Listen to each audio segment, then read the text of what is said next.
Yes, yenze Suna Beni mutani wa mchala kaonata gwa bwominga kubagenda muloji musajja kulaba chala kujabe Kampala musajja bende bwabanya bichawo kyantoba yakyunte mu kabusa kusa.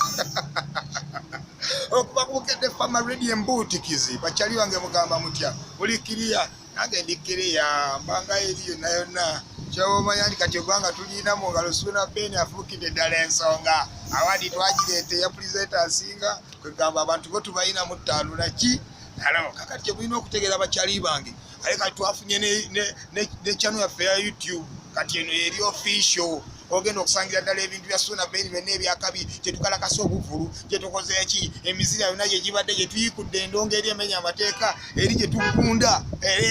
nembwa nezigama ennyama yonna yonna tugenda kuba tubiteekako kuno era kakati kyolina okukola obeera ng'oginoonya Suna Beni ow'ensasagge YouTube channel yaffe twagitumye Suna Beni ow'ensasagge kati gwe buli bw'owulira ng'oyagala okubako kyolaba genda onoonye Suna Beni ow'ensasagge ku YouTube olyoka olaba ebyakabi byonna gye mba mpitidde gye mba nkalakatidde endongo gye mba nkiyikuulidde wali kijja kubeera mu maasibu nnyo Suna Beni mutani wa mukyala kaonata gwa bwomi nga bagenda bulojja osajja akalaba kyala kati ayakambala ku mbuuti kizi